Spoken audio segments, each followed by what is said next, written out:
The envelope sat on Olivia Bennett's marble counter, gold lettering announcing her ex-fiancé's law firm gala. Despite her recent promotion, the thought of attending alone made her stomach clench. Scrolling through contacts, she found no suitable +1. Then, a news headline caught her eye. Teacher saves student from fire, loses home. The photo showed a man with kind eyes, carrying a child from flames. Olivia's finger hovered over her keyboard. $10,000 for one night of his time. A business transaction, nothing more. What she didn't realize was that money couldn't buy what she truly needed, and Lincoln Hayes had already lost everything money could replace. Olivia Bennett had mastered the art of appearing flawless. At 32, she'd climbed the corporate ladder with precision, collecting achievements like souvenirs. Her tailored suits and perfectly styled blonde hair were armor against a world that had taught her early that vulnerability was weakness. Beneath the polished exterior lived a woman haunted by her father walking out when she was 12, leaving only a note that read, "Some people aren't meant for family life." Her mother had crumpled, forcing young Olivia to become the strong one. When James had ended their engagement 3 years ago with nearly identical words, "I'm not cut out for this kind of commitment," the abandonment wound reopened, deeper than before. Her therapist called it success as survival, this relentless drive to prove her worth through achievement. Colleagues admired her sharp mind but whispered about her icy demeanor. What they didn't see were the nights she sat alone in her perfect apartment, wondering why being exceptional wasn't enough to make people stay. The promotion to VP had been another victory in her carefully orchestrated life. Now the final step was securing the global marketing director position. Being seen as well-connected at the gala, where half of Horizon's board would be present, was crucial to that plan. Lincoln Hayes had once believed he was building something permanent. A high school English teacher with a passion for literature, he'd created a home filled with books and warmth for his adopted daughter, Mia. After his wife Sarah died from cancer 4 years ago, he'd channeled his grief into giving Mia the stability and love she deserved. At 34, Lincoln's life was modest but meaningful. His salary barely covered their small 2-bedroom house, but they had enough. He coached Mia's soccer team, hosted a reading club for struggling students, and somehow managed to keep going despite the hollow space Sarah had left behind. Then came the fire. He had stayed late at school helping Mia's classmate when smoke began filling the classroom. Getting the child out had been instinct, but while they escaped, their home, with all of Sarah's photos, Mia's drawings, and the life they'd carefully rebuilt, was gone. Now living in his cousin's guest room with 8-year-old Mia, Lincoln was trying to navigate insurance claims that fell devastatingly short. The media attention made him uncomfortable. He wasn't a hero, just someone who couldn't bear the thought of another loss. The $10,000 offer sitting in his inbox seemed like a lifeline thrown from another world, one that might help him rebuild what Mia needed most: home. Serendipity Coffee was neutral territory, halfway between Lincoln's school and Olivia's office. She arrived early, selecting a table with strategic advantages: corner position, clear view of the door, minimal audience for this awkward negotiation. She wasn't prepared for Lincoln's entrance. No suit, just clean dark jeans and a blue button-down with rolled sleeves. He scanned the room with a teacher's awareness, immediately noticing her despite her attempt to appear casually engrossed in her phone. "Ms. Bennett?" he approached, extending his hand. "Lincoln Hayes." His handshake was firm but not domineering. Up close, the shadows under his eyes were more pronounced than in the news photo, but his gaze was direct and unguarded. "Please call me Olivia," she replied, gesturing to the chair across from her. "Thank you for coming." "To be honest, I almost didn't," Lincoln said, settling into the seat. "Your offer was unexpected." Olivia launched into her prepared explanation: the gala, networking opportunities, her need for a respectable companion. Delivered with the same efficiency she used in boardroom presentations, Lincoln listened without interruption, then asked simply, "Why me?" The question caught her off guard. Most men would have already been calculating how to spend the money. "Because you saved that child without thinking of yourself," she answered, more honestly than intended. "That commands a certain respect." A shadow crossed his face. I'm not interested in being anyone's hero prop, Miss Bennett. That's not, she began defensively, then stopped, recognizing the integrity in his response. Fair enough. I apologize if that's how it came across. When he returned with their drinks, she tried again. Look, Mr. Hayes. Lincoln, he corrected quietly. Lincoln. I need a date who won't embarrass me in front of my ex and his crowd of legal sharks. You need money to rebuild. It's a simple transaction. He studied her for a long moment, then glanced at his watch. I have to pick up my daughter from my cousins in an hour. You have a child? The news articles hadn't mentioned that. Mia. She's 8. His voice softened.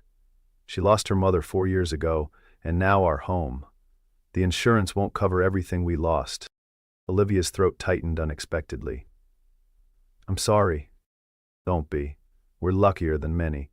He took a sip of his coffee. When is this gala? 2 weeks from Saturday. I'll arrange proper attire, of course. Lincoln's eyes met hers with surprising perception. You're not just trying to impress an ex, are you? There's something more at stake.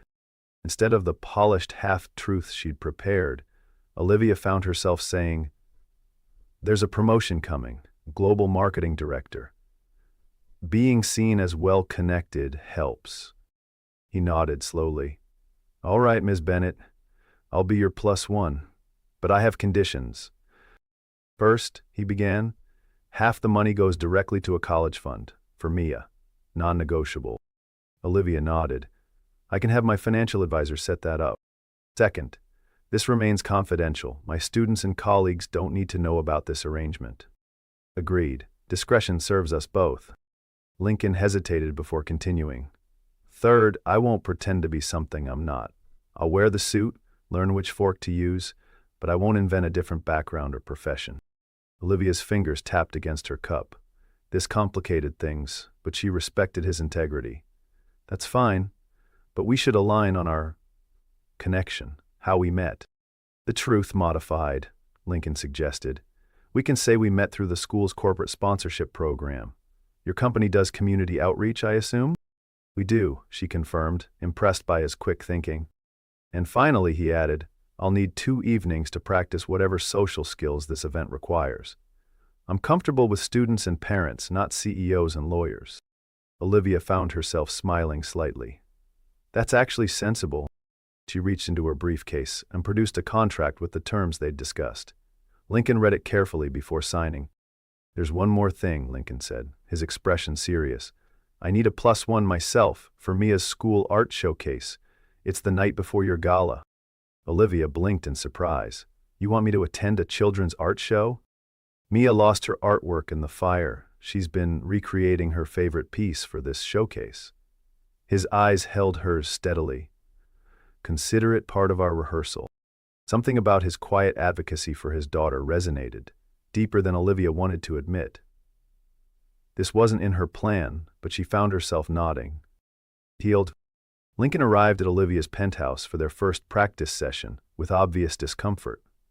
The doorman's scrutiny in the private elevator had already made him feel out of place before he even knocked on her door.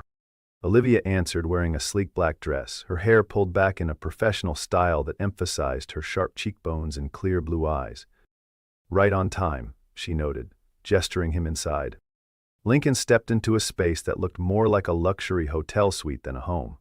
Floor-to-ceiling windows displayed the city's skyline, minimalist furniture in muted tones arranged with mathematical precision, and not a single personal photo visible.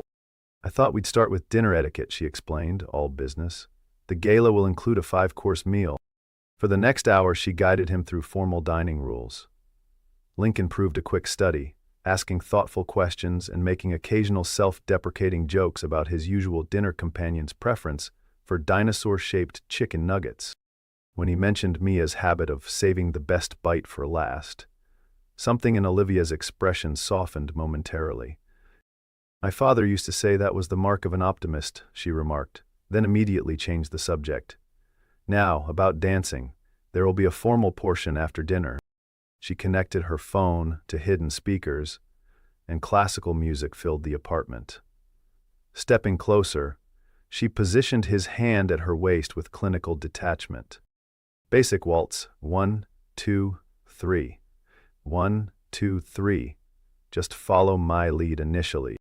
But as they began moving, it became apparent that Lincoln already knew the steps. "You've done this before," she observed, surprise evident in her voice. "Sarah, my wife, loved classic movies. We used to practice in our living room," he explained, the memory bringing both warmth and sadness to his eyes. Olivia found herself unconsciously relaxing into his lead, noting how different it felt from James's approach to dancing, where every movement had been a calculated performance for onlookers. And when the music ended, they remained momentarily connected, an unexpected moment of genuine synchronicity between them. Lincoln stepped back first. "Your turn to learn something," he said, breaking the spell. "If we're going to be convincing, you should know something about me too, like what I actually teach." "Fair enough. What subject?" "English literature. Currently, my 8th graders are studying To Kill a Mockingbird." Olivia's professional mask slipped. "That was my favorite book in school." "Mine too," he admitted, though trying to make teenagers appreciate Atticus Finch's moral courage is an uphill battle some days. For the first time, the conversation flowed naturally as they discussed the novel, revealing more about each other through their interpretations than any resume could convey. The elementary school hallways buzzed with excitement as families gathered for the art showcase.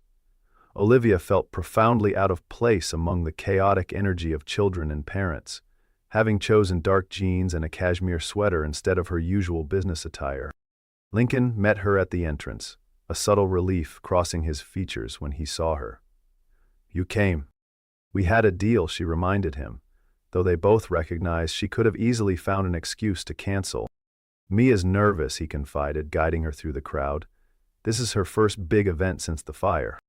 They stopped before a small girl with dark curly hair and Lincoln's same thoughtful eyes, who was arranging colored paper stars around her artwork's display. "Mia," Lincoln said gently, "this is Miss Bennet." The child looked up, studying Olivia with uncanny perception. "Dad said you're like the owl from The Midnight Library." "I think he's right." Olivia knelt to meet her gaze. "You can call me Olivia. Your father tells me you're quite the artist." Mia's solemn expression broke into a tentative smile. "Do you want to see my painting? It's not as good as the original, but Dad says it's even better because I made it twice." "I'd love to." Mia led them to her display, proudly revealing a watercolor painting of a small house with 3 figures in the yard. Clearly Lincoln, herself, and a woman with a warm smile who could only be Sarah. "This was our family," Mia explained matter-of-factly. "My first painting got burned up, but I remembered the important parts." Something tightened in Olivia's chest as she noted the care with which Mia had painted the woman's face, preserving a mother's features she was likely beginning to forget.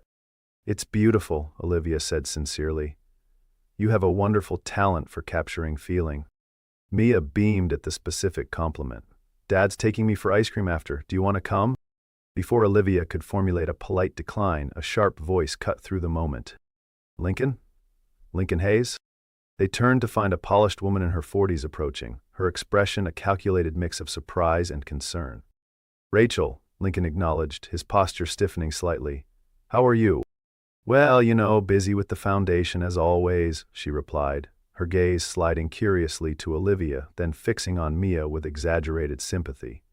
"And sweet Mia, we were all just devastated to hear about your house. Such a tragedy." Rachel continued. "The board was just discussing your situation yesterday. Such a shame about the insurance shortfall. If only Sarah had maintained her position on our education committee, you'd have had access to our emergency fund for faculty families." The calculated cruelty of the comment hung in the air. Lincoln's jaw tightened, but he maintained his composure for Mia's sake. "We're managing just fine," he said evenly. Of course," Rachel's attention shifted to Olivia. "And you are?"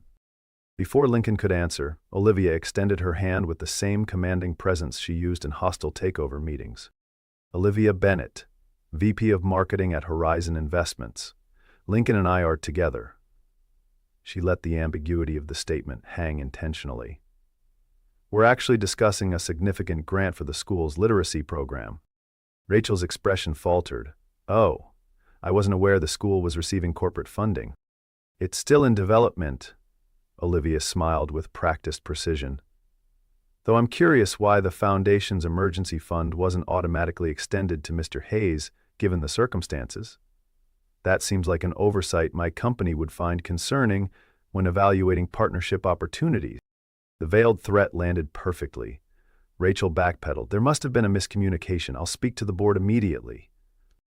Later, at the ice cream shop, watching Mia carefully arranging her sprinkles while Lincoln wiped vanilla from her chin, Olivia realized with alarming clarity that tomorrow's gala performance would require more acting than she'd anticipated, not to feign connection, but to hide how unexpectedly real it had become. The night of the gala arrived with unseasonable rain. Lincoln stepped from the cab in front of Olivia's building, the doorman recognizing him this time with a genuine nod. Upstairs, Olivia appeared in a midnight blue gown that made her look like she'd stepped from the pages of a high-fashion magazine. Her usual confidence seemed slightly fractured, however, as she fussed with an earring that refused to cooperate. Here, Lincoln offered, stepping forward. Years of managing Mia's small buttons and clasps had made his fingers surprisingly deft with such tasks. Thank you, she said, stepping back to observe him in the tailored tuxedo she'd arranged. You clean up well, Mr. Hayes. High praise from the marketing executive, he replied with a small smile. Mia said I look like her principal, but less scary. The mention of Mia eased some tension from Olivia's shoulders. How was she doing after the showcase? Better. Your intervention with Rachel worked, by the way. The Foundation discovered an oversight and approved emergency housing assistance. Good, Olivia said simply, though the satisfaction in her eyes revealed how much it mattered to her. The ride to the gala was quiet until Olivia broke the silence. There's something you should know about James. My ex. Lincoln turned to face her, giving her his full attention. The story most people know is that we grew apart, mutual decision, all very civilized, she continued, staring straight ahead. The truth is, he left a week before our wedding. Said he'd realized he wasn't cut out for commitment while on his bachelor trip. I'm sorry, Lincoln said, the simple words carrying genuine weight. It's fine, ancient history. She smoothed an invisible wrinkle from her dress. I just thought you should know, in case it comes up. Lincoln considered her for a moment. My turn then. Olivia looked at him questioningly. Sarah died of ovarian cancer. She was a science teacher. We met at a faculty mixer. When Mia came to us, she was 4, severely neglected by her biological parents. The adoption was finalized just 6 months before Sarah's diagnosis. The raw facts, delivered without embellishment, hung between them. How did you do it? Olivia asked softly. Keep going. Lincoln gazed out at the rainy city passing by. One day at a time. For Mia. And because Sarah made me promise not to let her death define our lives. He turned back to Olivia. What about you? How did you rebuild? Work, she admitted. I threw myself into becoming indispensable. Figured if I was valuable enough professionally, the personal rejection wouldn't matter. Did it work? The question was gentle but direct. Olivia's carefully composed expression wavered. Tonight will tell, won't it? She deflected, as the car pulled up to the glittering venue. As they navigated the crowd, Lincoln proved surprisingly adept at social interactions. His genuine interest in people a refreshing contrast to the strategic networking surrounding them. During dinner, when one partner's wife made a dismissive comment about teachers who just can't cut it in the real world, Lincoln responded with such eloquent passion about the transformative power of education that even James, watching from 2 tables away, seemed begrudgingly impressed. James finally spoke, a quick look of feeling Redstone's mentor. Later, as they swayed together on the dance floor, Olivia murmured, "You're doing exceptionally well for someone who claimed to need practice." "I'm a quick study," he replied, "though I'm still trying to understand the politics of who speaks to whom and why that woman in the red dress keeps glaring at you." "James's new fiancé," Olivia explained, keeping her expression neutral. "Apparently I'm still a threat despite being too career-focused for a real relationship." Lincoln's hand tightened slightly at her waist. Their loss is apparently my gain tonight. As they walked away from a brief, tense encounter with James, Lincoln squeezed her hand gently. You didn't have to do that. Do what? Use me to prove something to him. The observation, without accusation but with clear insight, stopped her short. I'm sorry, old habits. Instead of dismissing her apology, Lincoln nodded in understanding. We all have our defensive mechanisms. Yours is achievement, mine is self-sufficiency. Neither one is serving us particularly well, is it? The unexpected vulnerability between them felt more intimate than their dance had been. In that moment, the lines between their arrangement and something authentic blurred dangerously. Later, Olivia's CEO approached with congratulations on securing the global director position. Lincoln's genuine pride in her achievement, without a trace of the competitive edge she was accustomed to from colleagues, touched something long dormant within her. Andrew's plan, not hers, put her secret safe with her. It was then, in no small part, she believed that Andrew's plan, Lincoln's plan. In the car ride home, rain still falling softly against the windows, they sat in comfortable silence until Lincoln spoke. You got what you wanted tonight. Respect, the promotion, proving something to your ex? Yes, she acknowledged, though the victory felt different than she'd anticipated. What happens now, he asked, the question encompassing more than just their arrangement. Now we complete our transaction, she said, professional tone returning. The money will be transferred tomorrow as agreed. Lincoln nodded, something like disappointment flickering across his features. Of course. On Friday evening, an unexpected call from Lincoln appeared on her phone. I was wondering if you might be free for dinner tomorrow. Mia's been asking about you. Olivia's first instinct was to fabricate an excuse. Their transaction was complete. Further interaction wasn't part of the deal. But something in his voice, a mixture of hope and resignation, made her pause. I'd like that, she found herself saying. The next evening, as Olivia helped Mia prepare for bed after dinner at their new apartment, the child asked abruptly, Why were you sad when you came to my art show? The question caught Olivia off guard. What makes you think I was sad? Your eyes looked like Dad's did after Mom died, like you were trying really hard not to let anyone see. Sometimes adults get lonely even when they're surrounded by people, Olivia said finally. Even when they have important jobs or nice things. Is that why you paid him to go to your party? Because you were lonely? Olivia froze. How did you? I heard Dad talking to Uncle Mike. He said he didn't know how to feel about taking money to be your date, but he needed it for my college fund. Mia's eyes were steady, not judgmental. I told him it was okay. Sometimes we need help, even grown-ups. Shame and wonder washed through Olivia in equal measure. This child, who had endured such profound losses, understood compassion better than she did. The following Monday, Olivia arrived at her office to find an email from the HR director requesting an urgent meeting. Puzzled, she made her way to the executive floor where Thomas Weldon, the COO, was waiting. Olivia, Thomas began with false concern. Something concerning has come to our attention. He slid a folder across the table containing photos of her with Lincoln at the gala, along with bank records showing the $10,000 transfer. Care to explain why you're paying a man to accompany you to corporate events? It was a personal donation. Olivia replied evenly, to help a fire victim rebuild. The timing was coincidental. Thomas's smile didn't reach his eyes. A donation that happens to coincide with him appearing as your date? The board might question your judgment, especially with the global director announcement scheduled for Friday. It wasn't subtle. Withdraw from consideration or face public embarrassment. Olivia felt a familiar ice forming around her heart, the protective shield she'd relied on for 20 years. That evening, Olivia drove to the cemetery where she'd learned Sarah was buried. Standing before the simple headstone, she spoke aloud. I don't know what I'm doing here, she began awkwardly. I never met you, but your husband and daughter, they've become important to me somehow. My company investigated him, she continued, anger edging her voice, as if what we shared was just some financial transaction. And the worst part is, it did start that way. I literally bought his time. Who does that? Tears she hadn't allowed herself in years spilled over. I'm terrified, she admitted. Not of losing my job. I could find another.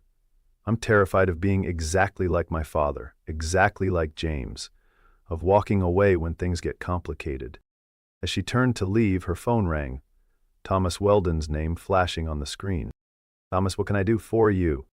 Olivia, his voice held false concern. I wanted to follow up on our discussion.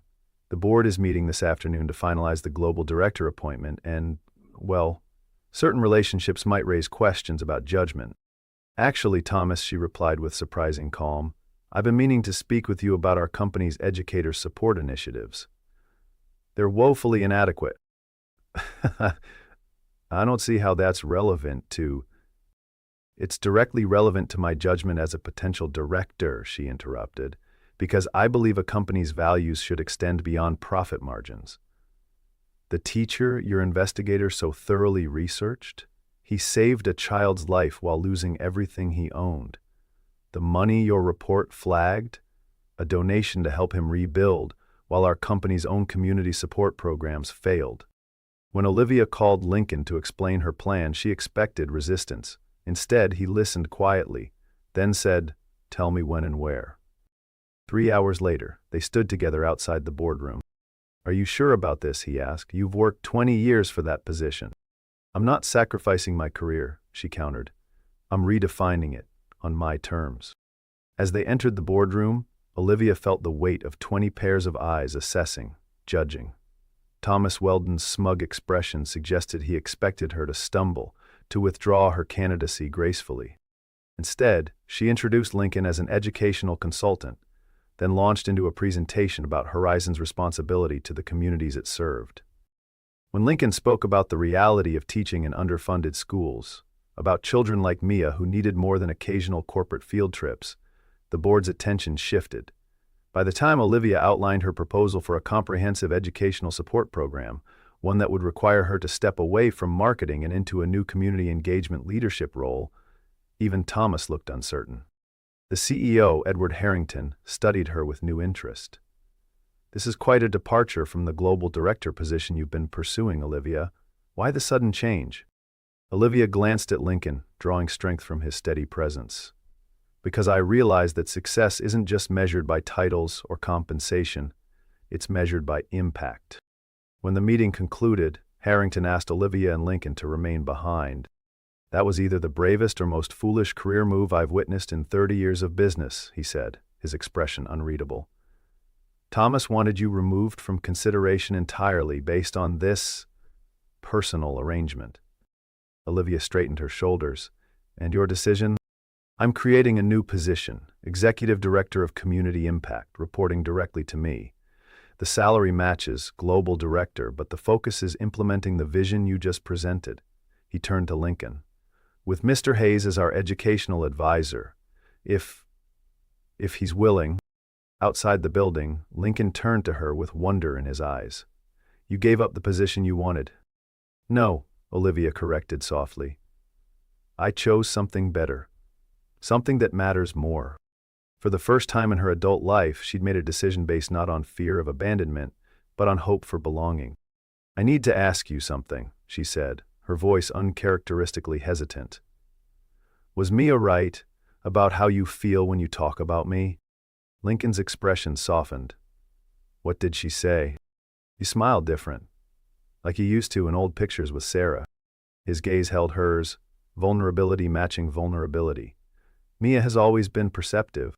I'm not very good at this, Olivia admitted. Connecting, being seen, 20 years of emotional armor doesn't come off easily. And I've spent 4 years defining myself by loss, Lincoln replied. Perhaps we both have something to learn. He reached for her hand, his touch gentle but certain. Mia has piano practice tonight. Would you like to come over afterward? Not as part of any arrangement, just because we want you there. Yes, she said simply. I'd like that very much. 3 months later, Olivia stood in the back of the school auditorium, but this time without hiding. Beside her, Lincoln waited with barely contained pride as Mia took the stage for the fall music showcase. The changes in all their lives were both subtle and profound. Olivia's office now displayed Mia's artwork alongside her professional certificates. Lincoln had been hired as a consultant for Horizon's new educational outreach program. and Mia had blossomed, with the steady presence of two adults who adored her. When Mia finally sat at the piano, she looked out at the audience, finding them immediately this time. The smile that illuminated her face before she began playing was worth more than any corporate achievement Olivia had ever pursued. The piece was more complex than the simple melody from her first recital. Still Beethoven, but with challenging passages that Mia navigated with determination, if not yet perfect precision. Olivia had spent weekends teaching her, discovering a patience she'd never known she possessed and a joy in sharing something she'd once abandoned. As the final notes faded, Mia looked directly at them, her expression seeking approval. The audience applauded politely, but Lincoln and Olivia rose to their feet, their standing ovation making Mia beam with pride. Later, as they explored their new house, a modestly sized 3-bedroom they'd found halfway between Lincoln's school and Olivia's office, Mia burst into the kitchen, dirt smudged on her cheeks. "The flowers are growing, and I found a nest with baby birds. Come see!" As they followed her to the backyard, Lincoln's hand found Olivia's, their fingers intertwining naturally. "Dad says we have to be careful not to scare the mama bird," Mia explained in a whisper. "She might think we want to hurt her babies." "She's just protecting what matters most to her," Olivia replied, understanding the instinct more deeply than she once could have. "Like you and Dad protect me," Mia said with a child's straightforward perception. Lincoln's arms slipped around Olivia's waist as they stood together watching both the birds and the child who had, somehow, become theirs to protect. Later, as they locked up the house, their house, Olivia looked back at it with a sense of wonder. This wasn't the life she had meticulously planned. It wasn't the achievement-oriented existence she'd constructed as armor against abandonment. It was messier, more complicated, and infinitely more meaningful. A life built not around what